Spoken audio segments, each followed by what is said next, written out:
grandes ejemplos de guerra y de valor. ¿Y ellos cómo lo hicieron?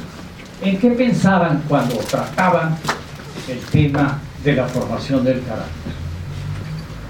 Acudían a 5 virtudes: la sabiduría, necesaria para tomar decisiones razonables, decisiones que fuesen válidas y buenas para uno mismo y para los demás. La ética supone no una conversión egoísta de buscar el bien para sí mismo. La ética supone primero ver hacia el otro. Por eso se entendía también el valor que formaban los griegos, o que aspiraban a formar los griegos, que era el dominio de sí mismo. Se buscaba esta que enseña a gobernarse nuestros gustos y nuestros apetitos. Ayuda a controlar el temperamento, regular las pasiones sensuales, resistir a las tentaciones, a fin de esperar y retrasar la gratificación en base o en pro del seguimiento de metas más importantes. El ejemplo, por ejemplo, de los 300 y Heráclito en Esparta es un ejemplo de cómo se antepone el deber y se antepone el sacrificio, se antepone el llamado a la defensa del pueblo contra todo otro apetito y toda otra cuestión. Estos son ejemplos de cómo los valores ocupan un lugar central y las virtudes, que son el dar vida en las personas, las creatividades, cuando entramos nosotros a hacer esto el valor. Entonces encontramos que hay diversas definiciones: sabiduría, justicia, fortaleza, dominio de sí mismo. Esto era lo que aspiraban los griegos. Después, con la llegada del cristianismo, el amor, la caridad, ocupan un lugar central en esta visión de la formación del carácter. Aparecen entonces otro tipo de valores, además, que son afinados y llegan incluso a nuestra época con mucha vigencia y mucha fuerza. Por ejemplo, la llamada laboriosidad y la actitud positiva. Michael Jordan, por ejemplo, a sus mejores futbolistas de todos los tiempos, decía, le preguntaban, bueno, ¿y qué no tiene miedo usted cuando va a tirar la canasta? ¿No tiene miedo de no encestar? No, dice, yo simplemente lo hago. ¿Por qué? Porque han pasado miles y miles de horas de que era niño haciendo los mismos movimientos, los mismos tiros, buscando los mismos encestes, y llego en algún momento en el que tengo la certeza, lo he hecho tantas veces, que al tirar el balón voy a encestar. Y segundo, tengo que tener la certeza, o debo de olvidar el miedo, el temor al perder. El temor al perder no existe cuando tienes una certeza de que lo vas a hacer bien. Cuando lanzo, decía Michael Jordan, veo que el balón va a entrar. Cuando hago mis saltos, veo que estoy acertadamente acercándome para anotar. Entonces, no hay más mal ejercicio que el tener miedo cuando se va a hacer un desempeño en algún deporte, alguna ejecución nuestra de todos los días, en nuestra vida activa, en nuestra vida profesional. Antes que el miedo está la certeza de la práctica.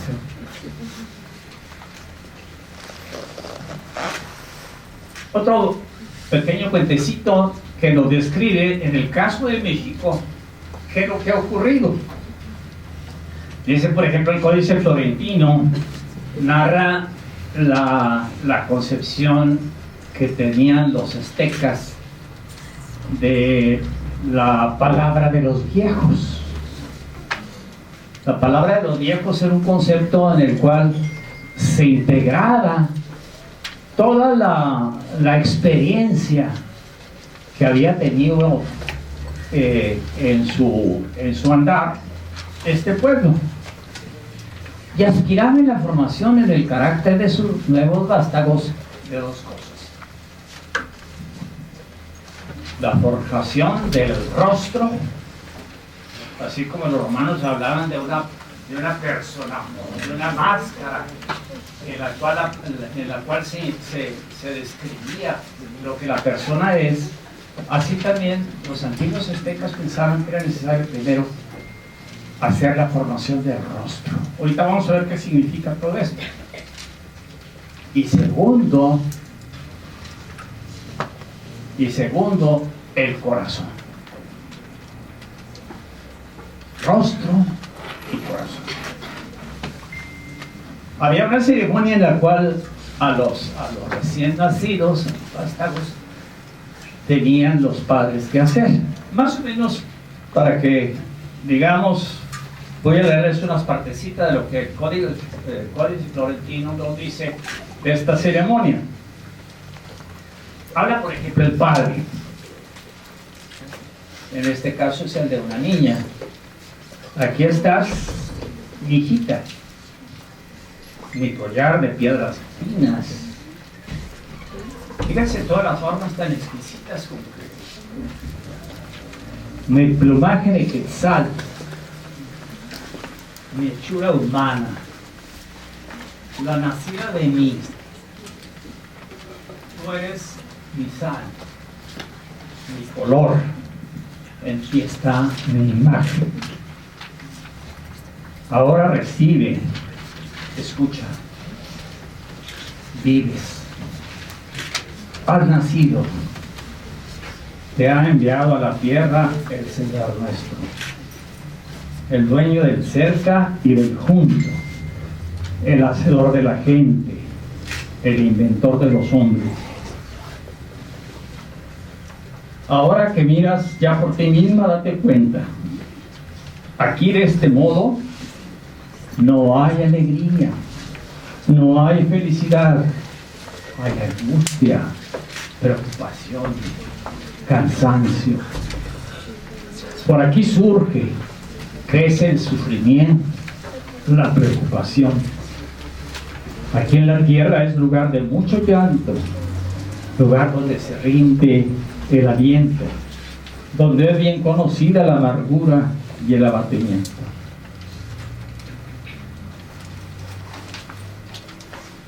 ¿Acaso por esto ha de estar siempre uno con miedo? ¿Hay que estar siempre temiendo? ¿Habrá que vivir llorando? Porque se vive en la tierra, hay en ella señores, hay mando, hay nobleza, águilas y tigres. ¿Y quién anda diciendo siempre que así es en la tierra? ¿Cómo vivirás? Como si fueras una hierbita, una plantita, así brotaste, como sale la hoja, así creciste, floreciste. Luego le tocaba el turno a la madre y la mamá decía: escucha, es el tiempo de aprender aquí en la tierra. Esta es la palabra. Atiende y de aquí tomarás lo que será tu vida, lo que será tu hechura. Por un lugar difícil caminamos, andamos aquí en la tierra, por una parte un abismo, por la otra un barranco.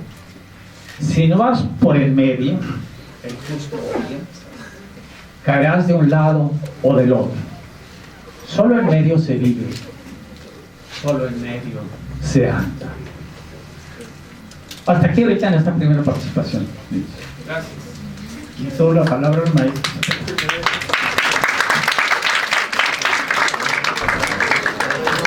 En principio quiero felicitar al alumnado, ¿verdad?, que se tomó la tarea de disponer de una serie de términos que están aquí en los pasillos de la facultad, que vinculan directamente con propuestas, ¿verdad?, y valores de la humanidad. Entonces, los felicito por ese propósito. Voy a manejar algunos ejemplos que tienen que ver con la aplicación ética a ciertos eventos que sucedan a nivel internacional y local, en los que la ética precisamente nos permite dilucidar si efectivamente lo que se hizo estuvo bien o estuvo mal. Cuando uno estudia la moralidad de los actos, nos vamos al término moralidad, ¿verdad? Viene el término moris, ¿verdad? El término, ¿verdad?, que en esencia, ¿verdad?, etimológica significa costumbre. Y por ejemplo en Angola, parte de su costumbre, parte de los hechos que trascienden su naturaleza, ¿verdad?, en la actividad social, es que los gobernantes establecen que la mujer no debe de tener placer, que la mujer simplemente sirve para la reproducción, ¿verdad? Y en ese sentido se establece que las niñas en la edad ya del cambio de la niñez a la adolescencia, en un acto de barbarie se les debe de cortar el clítoris, y ni siquiera en hospitales, es un ritual. Entonces la pregunta es, bueno, ¿es una costumbre de Angola el practicar este acto? ¿Es ético o no es ético? Obviamente que se aleja totalmente de la propuesta de la moralidad natural, es decir, el derecho natural en ese principio, ¿verdad?, implica que tanto el hombre como la mujer tienen que tener ese deseo, esa concupiscencia, ¿verdad? ¿Por qué? Porque está implícita la reproducción de la especie. Entonces este es un acto totalmente ajeno a la ética, y en consecuencia las instancias internacionales deben buscar prohibir, como ya se ha estado haciendo, que esta práctica, ¿verdad?, que es producto de la costumbre, se siga haciendo. En otro caso, también internacional, por allá en la administración de Salinas de Gortari, se presentó un caso de verdad de moralidad o de doble moralidad con el embajador de Estados Unidos en México. ¿Por qué? Porque se descubrió que espiaba para su gobierno a través de micrófonos y a través de otras series de artilugios para llevar información política y económica a su país de lo que pasaba en México. Esto generó un escándalo diplomático, ¿verdad? Y en ese sentido hubo un reclamo. La pregunta, ¿es ético lo que hace el embajador al espiar a otro país? Se supone que ¿para qué sirven las embajadas? Pues para tener enlaces de amistad, para tener convenios económicos, políticos, sociales, ¿verdad? No se supone que es para espiar. Pero yo les pregunto, ¿qué gobierno en el mundo que tiene una embajada en otro país no hace lo mismo? Sin embargo, aquí la pregunta es ético o no ético. Tercer caso, ¿alguno de ustedes conoce la historia de Chucho el Roto? Es obvio que no, porque es de mis tiempos, ¿no? Chucho el Roto era un personaje que se escuchaba exclusivamente como una serie en la radio, ni siquiera en la televisión. Yo lo escuché de niño, ¿no? Imagínense cuando salió. Es el similar a lo que es Robin Hood, que este sí lo van a ubicar. Y no lo van a ubicar por los textos, por los libros, sino por la película, ¿verdad? Entonces, Robin Hood, ¿qué hacía? Robin Hood robaba a los ricos para ayudar a los pobres. Pero ¿cuál es la premisa principal? ¿Qué hacía para ayudar a los pobres? Robar. Pues la premisa de robo automáticamente invalida el acto, que aparentemente es humanitario, ¿verdad?, para ayudar a los pobres, pero aún así es robo. Entonces el precepto ético no se conserva y en consecuencia es inválido. Y esto, si se fijan, en la actualidad también sucede mucho con algunos narcos que se dedican a ayudar a los pobres ¿Con qué propósito? De que se conviertan en sus trabajadores en un futuro para espiar, ¿verdad? Que no vaya la policía, cosas por el estilo, ¿no? Entonces, también se invalida el acto. Pues la ética nos ayuda mucho para entender, ¿verdad? En los casos específicos, si lo que se está haciendo tiene un valor, una propuesta buena, o se invalida el acto en sí. Por eso es importante estudiar la ética, por eso es importante reconocer los valores. Y todo empieza y se justifica, obviamente, con lo que debe de ser el conocimiento de 4 valores universales importantísimos, de los cuales se desglosan un sinnúmero de valores importantes más, ¿verdad? Que son la prudencia, tener la capacidad de visualizar el bien o el mal futuro próximo. Es decir, la prudencia nos ayuda a entender que si yo, por ejemplo, tuviera el problema de alcohol y en su momento, ¿verdad?, decido regenerarme, voy a Alcohólicos Anónimos y estoy en la etapa esa de salir de este problema, pero ustedes, los alumnos, ¿verdad?, desde clase me invitan a una fiesta, ¿verdad?, porque es fin de semestre, y pero véngase, vamos a la fiesta, vamos a tener chelas, ¿verdad?, y o sea, Gracielas, ¿verdad?, que van a estar ahí invitadas. Y entonces, ¿qué me dice la prudencia? O sea, yo todavía no estoy en condición de evitar en un momento una invitación de una cerveza. Entonces, ¿qué es la prudencia? Me dice, mejor no vayas, agradece la invitación, pero no vayas. La otra, ¿verdad?, es la justicia. Darle a cada quien lo que se merece, que es un principio que ustedes ya conocen desde tiempo, muy importante. El otro es la templanza. Como parte de nuestra propuesta cultural y religiosa en México, estamos viviendo en esta etapa la cuaresma. ¿Qué se vive en la cuaresma? Pues en base a la propuesta religiosa, ¿verdad? Son 40 días de ciertas abstinencias como un propósito, ¿verdad?, para evitar, ¿verdad?, los excesos. Entonces la templanza te ayuda mucho a fortalecer esa propuesta en el sentido de evitar los excesos. ¿Cuáles son los excesos? Por ejemplo, en el comer, ¿cuál sería el vicio de comer en exceso? La gula. En el caso de las bebidas, beber en exceso unas bebidas embriagantes, ¿qué es? Embriaguez.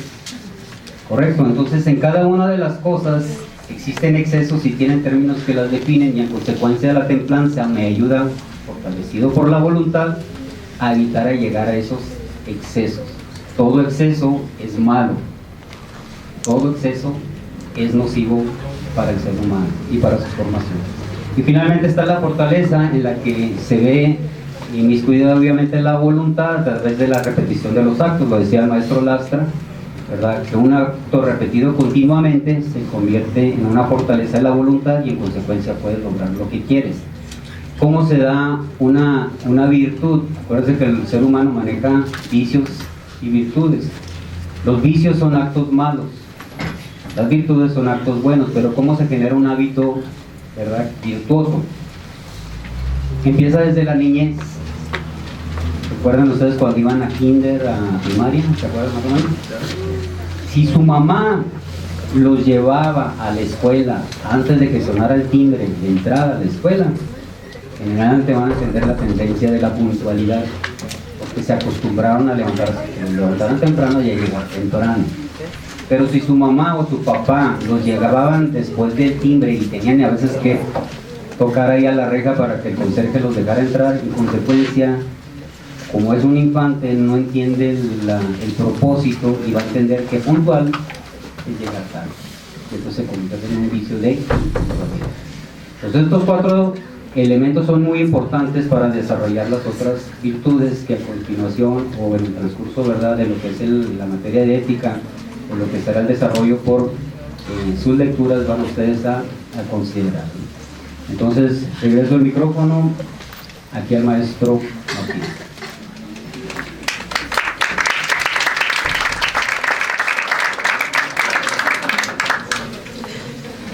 Abrimos la sesión de preguntas y respuestas.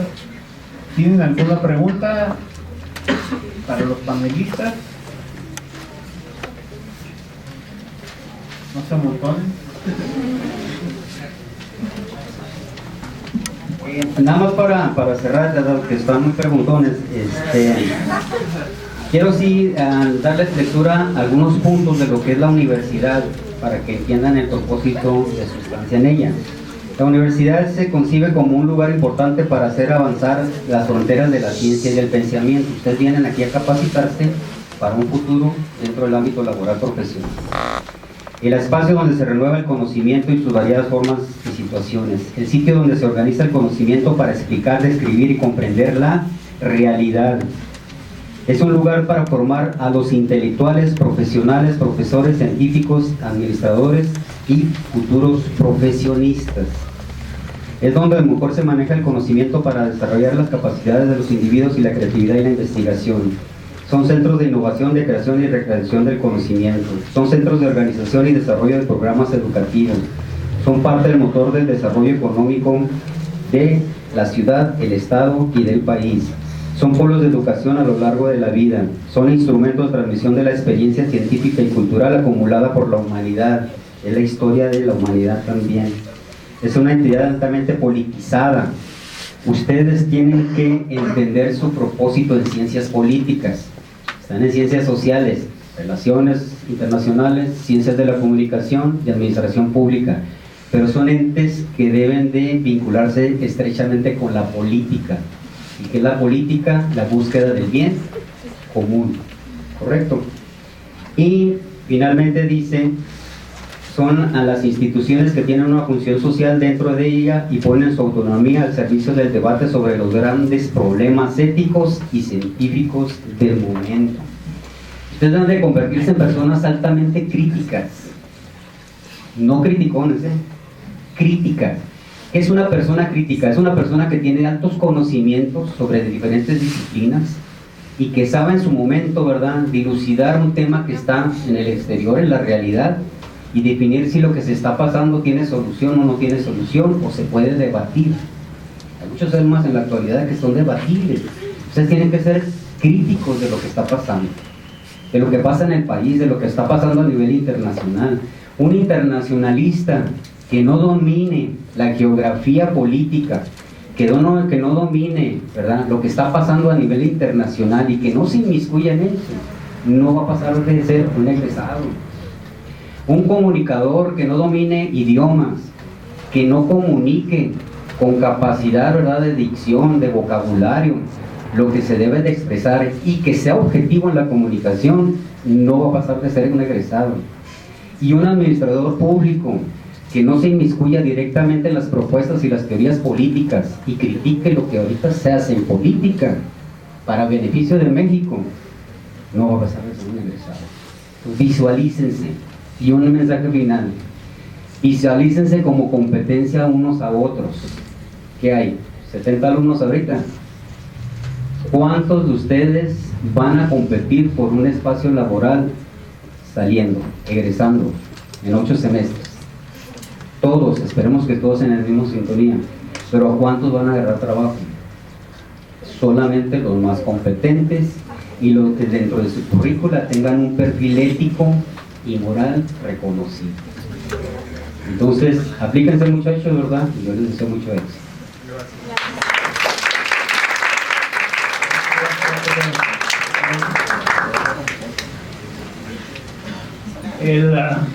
Quiero contrastar dos ideas de la universidad. Ahorita el arquitecto pues hablaba de cómo en la universidad se buscan en el ejercicio, en las carreras aquí de la Facultad de Ciencias Económicas y de Ciencias Políticas, cómo cada carrera tiene sus propias misiones. De cualquier manera estamos en una universidad con una conceptualización democrática. A principios del 900, cuando don Miguel de Unamuno fue rector de la Universidad de Salamanca, donde tenían fama los exámenes profesionales de ser de extrema dureza y duraban horas y horas. y la mayor parte de los que se postulaban tronaban.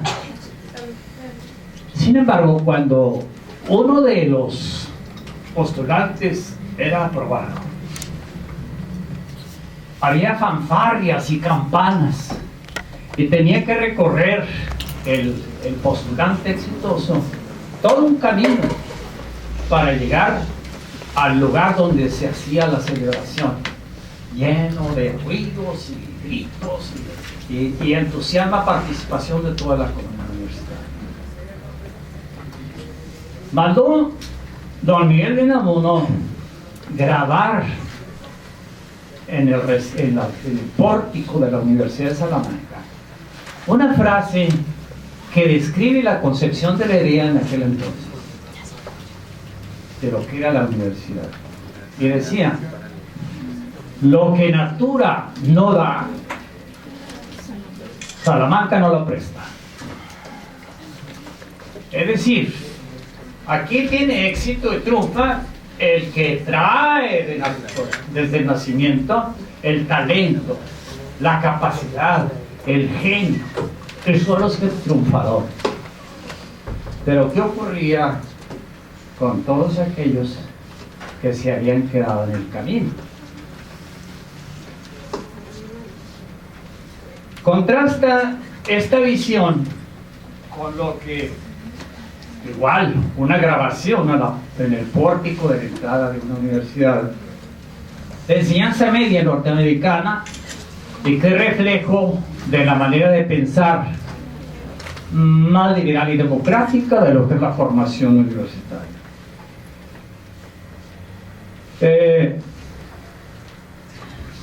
Un director de una escuela secundaria mandó grabar las siguientes palabras en el pórtico de entrada de los de nuevo ingreso: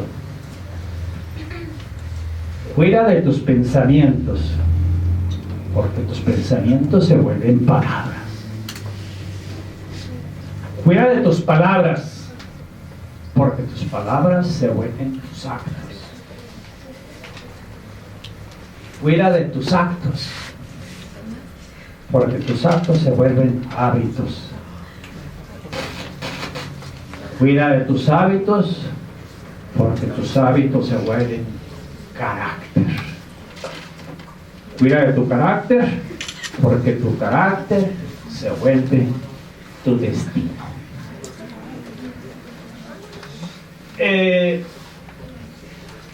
Traigo unos datos duros aquí que quisiera comentarles a ustedes y contrastarlos. Todos conocemos el famoso experimento aquel de la cartera perdida, y que pues, ven ustedes en YouTube, y hay miles de réplicas de todos tipos, ¿no? En aquella ocasión fue a nivel internacional el experimento. La cartera traía $50 y además traía instrucciones de dónde devolverlo y cómo devolverlo. Entonces fue muy curioso porque se afirma que solo el 56% de las carteras se regresaron. El otro 44% le salió en patitas, se perdieron, jamás regresaron. Cuando se habla de países, los datos entonces eran Noruega y Dinamarca, en el extremo sobresaliente. El 100% de las carteras se los regresaron. Yo les comentaba a mis alumnos del experimento: ¿y dónde tiraron las carteras cuando tuvieron que eran $50, verdad? En el otro extremo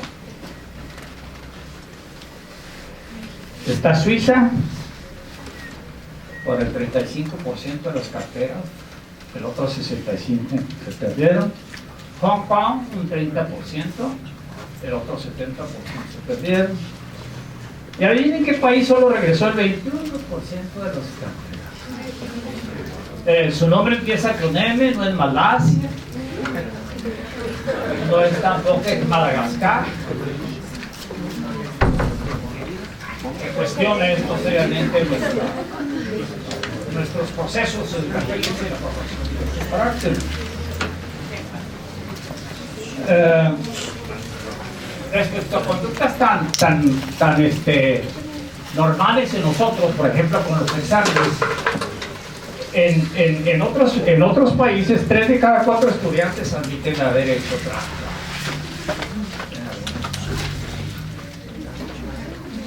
4 de cada 10 dijeron haber robado algo en una tienda en el año.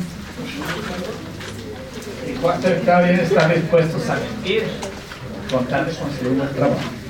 Nosotros hicimos un pequeño ejercicio con los alumnos, nuestros alumnos de la clase de ética, y muestramos un poquito el turno de la mañana y les preguntamos 2 cosas. ¿Se habían hecho alguna trampa alguna vez en los exámenes? Y 2, ¿se habían usado alguna vez? El 75% dijo haber hecho alguna vez trampa en los exámenes.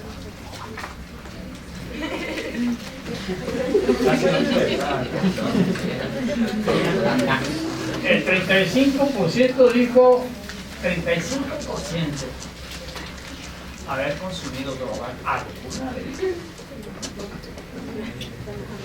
No se especificaba más, no había más preguntas, más difícil. Aquí la encuesta nacional de adicciones refleja que entre los 15 y los 19 años de edad, en ese grupo de edad, los problemas se hacen muy cruciales en cuanto a las adicciones. 1 de cada 5 hombres consumen en ese rango de edad. 1 de cada 5 mujeres consumen en ese rango de edad también. La encuesta nacional de la juventud 2016 muestra que el 57% manifestó haber tenido relaciones sexuales fuera del matrimonio. El 70% tuvo su primera experiencia sexual de los 15 a los 19 años. El 66% de los encuestados utilizan medios informáticos. Tuvieron la clase de educación sexual que se refería al niño. Desde que empieza la educación sexual, 3.º o 4.º año. Y ahí le siguieron. El 95% declaró heterosexual. 95%. Los valores más importantes que juzgan son la familia, el dinero. El dinero, el 98.9% dice que el dinero es básico, importantísimo, esencial. El trabajo, la pareja, la escuela, los amigos. Los menos importantes, a un lado, la política, la religión. Estos son lo que quería yo comentar. Gracias. Maestro Bonilla. Sí, nomás para concluir, ¿no? En cuanto a lo que decía el maestro Cepeda, de las virtudes, ¿no? De la justicia, la fortaleza, la prudencia y la templanza. Y si escuchamos bien la narrativa del maestro Lastra, cuando la madre le dice a su hija, ya te saque de esta tierra, ¿no? Y que debe de conducirte en este camino del medio, porque si te vas a un lado a otro, puedes caer al precipicio. Y esto viene a colación porque los filósofos griegos, especialmente Aristóteles, Sócrates y Platón, señalaban de que para conducirse en ese camino del medio y no caer en los extremos, tenemos que practicar las virtudes. Virtudes pueden existir la templanza, la justicia, la fortaleza y la prudencia. Y una de las virtudes más importantes que nos permiten conducirnos de manera recta y en medio para no caer en los extremos es la templanza, que nos va a dar la formación del carácter junto con nuestro temperamento. Por eso, si hablamos de valores, podemos decir, ¿verdad? La virtud es un valor sin que el valor sea una virtud. Yo los conmigo, ¿verdad? Que de alguna forma u otra tengamos presentes los consejos de los maestros que tienen mayor experiencia, ¿verdad? Para conducirnos de manera correcta, de acuerdo a nuestra recta razón. Si queremos construir un México mejor, una familia mejor, una ciudad mejor, debemos de empezar con nosotros mismos y de tal forma fomentar y practicar las virtudes y evitar caer en vicios, ¿no? O malos hábitos. Y pues les agradezco a todos su presencia, especialmente a los alumnos del primer semestre que vayan aprendiendo a hacer este tipo de actividades, porque les va a tocar a dos maestros que son muy rigoristas. Gracias.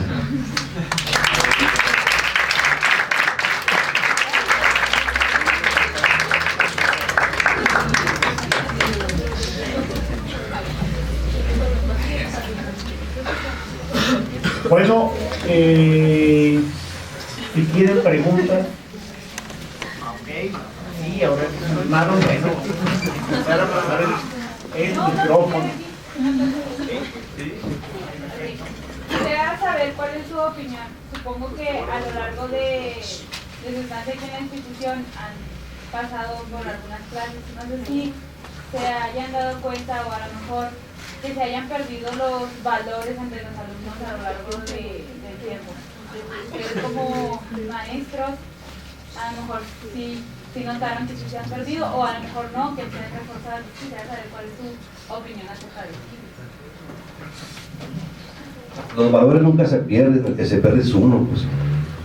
Esa es la gran diferencia. Y si hablamos de tiempo atrás, insisto, ¿verdad? Son diferentes etapas, diferentes épocas, diferentes sentimientos en que tanto los maestros como los alumnos nos vemos de una perspectiva muy diferente, ¿no? Insisto, ¿no? Debemos de procurar hacer hábitos buenos. Si comparamos generaciones anteriores, tengo más o menos aquí 24 años dando clases y he notado, por ejemplo, que hablaban de las relaciones sexuales, que era muy común hablar de relaciones sexuales en primer semestre, en el sentido que no están en la edad propia adecuada para quedar embarazadas. Tengan cuidado. Sí. Y como siempre daba primer semestre, ya para el tercer, cuarto semestre, por lo menos veía y observaba a 3 o 4 compañeras suyas embarazadas. Últimamente han aumentado, así que tengan cuidado. Por ahí les digo, no se coman de noche antes del recreo. Todo llega a su debido tiempo, solamente hay que saberlo esperar. Insisto, los valores no están perdidos. El que está perdido es uno como persona. Nada más para agregar un poquito al tema, porque sí es importante. Bien. Yo sí percibo un relajamiento de los valores en cuanto a la conducta de los jóvenes. Es lo que la globalización está aportando y desgraciadamente está permeando las familias. El principal educador de los seres humanos no es la escuela, son los padres de familia. En una familia estable donde hay valores, los hijos van a crecer con esos valores. Desafortunadamente la situación económica, los mensajes globales de diversidad que se están dando en conceptos ideológicos y propuestas materialistas y todo eso nos están llevando a ese relajamiento y la perspectiva de los hábitos buenos en relación con los hábitos o vicios malos, ¿no? En ese sentido creo que sí hay un relajamiento. Yo les recomiendo mucho una lectura de Enrique Rojas, es un autor español que tiene un libro que se llama El hombre light, y él maneja 4 ismos, y entre esos ismos está el materialismo a través del consumismo, es decir, uno quiere, lo decía el maestro, uno de los valores, entre comillas, que la sociedad actual está buscando es dinero. Pero ¿para qué quieres dinero? Para consumir. Quiero comprar, comprar, comprar. y los medios nos están impulsando a comprar cosas que a veces no necesitamos. Este es un celular. ¿Para qué nos sirve el celular? Para comunicarnos, pero no queremos el kit, ¿verdad? De Telcel de 350 pesos. Queremos una, no sé, un Samsung, ¿verdad? El Edge, el 7 o el iPhone. ¿Por qué? Porque nos da estatus y nos va a costar un ojo de la cara comprarlo, ¿verdad? Pero eso es lo que nos promueve el consumismo. Y el otro elemento que también maneja Enrique Rojas es el permisivismo, es decir, el darnos la oportunidad de probar de todo, cuando aún así sabemos que lo que podemos probar puede ser perjudicial para nosotros. En el caso, por ejemplo, las drogas. Si tú sabes que el crack, que la coca, que las metanfetaminas son altamente adictivas, no te permitas el lujo de tomar una sola vez, porque con una sola vez te enganchas, y una vez enganchado te pierdes. Y el efecto no es nada más para ti, es para todo tu entorno, tu familia, tus papás, tus hermanos, todos se van a afectar, hasta tus compañeros. Entonces, tengan mucho cuidado con estas tendencias, lean, yo les insisto, tienen que ser ávidos lectores, lean de todo, pero lean bastante, porque en estas lecturas es donde encuentran ustedes respuestas a muchos de estos cuestionamientos.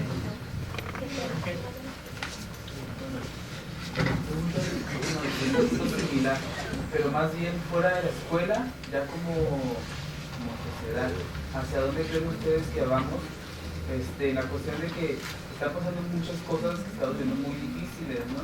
Entonces hay gente que se preocupa porque se revivan los valores en la gente, pero mi pregunta es, ¿creen ustedes que a futuro todas nuestras preocupaciones, y a lo mejor si nos ocupamos en hacer algo al respecto, que van a empezar a tener ya frutos, o creen que vamos a empeorar, simplemente a normalizar las cosas y ya verlo como algo menos grave?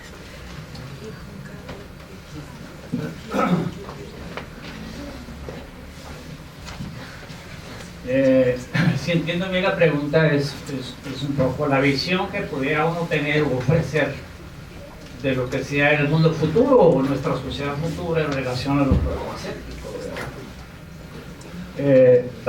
Siento yo que como los ejes de la carreta fallan, ¿verdad? Pues la carreta se va a caer. Todos los testimonios de muchos de los grandes pensadores es en el sentido de que toda la sensibilidad, lo que es la explotación del cuerpo y los apetitos están siendo cada vez más incentivados, echándole fuego, echándole gasolina al fuego, ¿verdad? Yo creo que si consideramos las etapas de los jóvenes y cómo en ellos se dan ciertos procesos biológicos en el cual en un momento los púberes, así por decirlo de alguna manera, hay una explotación adrenalínica, ¿verdad?, en su interior que es muchas veces inexplicable. Sin embargo, si además externamente estamos constantemente bombardeando con lo afectuoso, lo bello, lo bueno que son las sensaciones o la explotación del cuerpo, pues obviamente el destino final será. Yo creo que así como los vicios se combaten con virtudes, nosotros deberíamos hacer un esfuerzo extraordinario por leer cosas buenas. Creo que la lectura, nosotros, si no podemos salvar el mundo, salvemos nosotros nuestra propia escuela, nuestro propio mundo, nuestra propia familia, nosotros mismos. La generosidad y el heroísmo probablemente esté en nuestras aulas, con nuestros compañeros. Y una gran arma de defensa es la lectura. Y la lectura de cosas buenas, poemas, historias, leyendas, novelas. Todo eso de alguna manera va fortaleciendo y creando un escudo en nosotros. Les voy a leer dos pequeños poemas, unas partes, de los cuales vamos a deducir. Ustedes probablemente no conozcan al primero, pero al segundo sí lo conocen. El primero de ellos, y es una pequeña partecita del poema, dice: yo no sé cómo soy y no sé lo que quiero y no sé a dónde voy, cambiando siempre sin líneas. Algo espero, sí, pero no sé tampoco cómo soy. Un poco describido con el joven, ¿no? Tiene una ilusión del porvenir, no sabe cómo vendrá, tiene nebulosas en su mente y sin embargo espera con paciencia. El segundo poema nomás les voy a decir una partecita, ustedes lo van a reconocer. Tómate esta botella conmigo y en el último trago nos vamos. Quiero ver a qué sabe tu olvido sin poner en mis ojos tus manos. Esta noche no voy a rogarte. Esta noche te vas de a de veras. Qué difícil tener que dejarte sin que sienta que ya no me quieres. Nada me han enseñado los años. Siempre caigo en los mismos errores. Otra vez a brindar con extraños y a llorar por mismos dolores. ¿Quién es? José Alfredo. Gracias.